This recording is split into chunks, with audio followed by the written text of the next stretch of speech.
Do you have thinning and crepey skin in your lower eyelids? Well, if you do, then there is an option for you. Now, this is something that occurs in people as they get older quite a bit.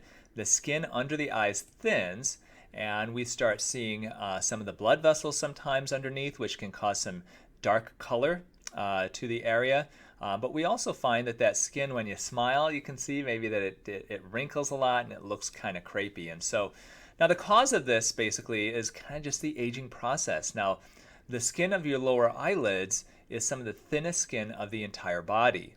And as we get older, that skin can definitely thin. And as it thins, it gets kind of crepey looking. Once again, when you smile, it kind of almost accordions with the wrinkles sometimes.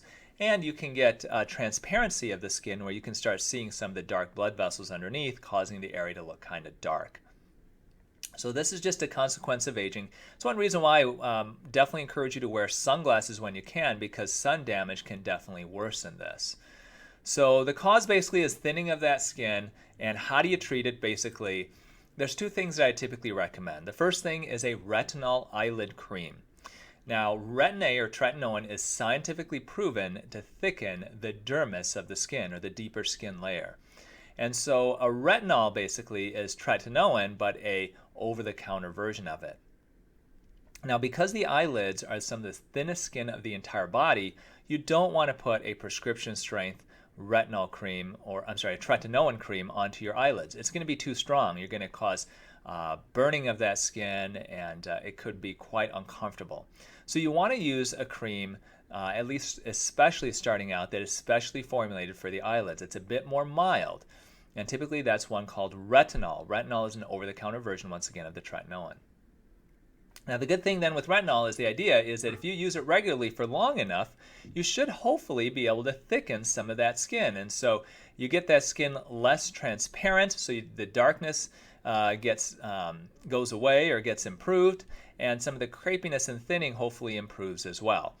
This is not something, however, that is an overnight thing. This does take many months to really see it working, but there aren't any really good other options for thinning of that skin, that thinning and crepey skin under the eyelids. And so if that's an issue for you, then I would recommend get started on a retinol eyelid cream and use it typically in the morning and in the evening. We sell some here at YPS, and we can counsel you on how often to use it. And then if, let's say, it's working well, we may put you on something a bit stronger as time goes on.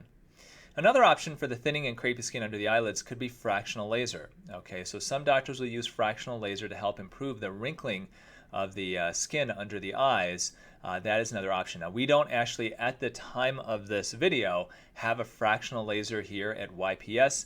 We refer this out to some other practices in town. So what I would recommend for you starting out, if you've got thinning and crepey skin under your eyes, start out with the retinol cream, give it many months, okay, be patient. We have a full skincare practice here at YPS. We can help you with that, recommend the right products for you, and help follow you along as it goes. If you want to take the next step, then you may want to consider a fractional laser treatment. We can refer you to an appropriate office in the area if you want to try that. But I would definitely get started with the retinol cream first. Well, I hope this was helpful for you for under-eye thinning and crepey skin. Unfortunately, there's no surgery that can really help with that. If it's excess skin, sometimes we can remove a little of that skin doing a pinch procedure, but that's not commonly done, and that won't treat the actual crepiness of the eyes. So in general, start off with those creams. If you want to take the next step, then would consider a fractional laser. Thank you for watching.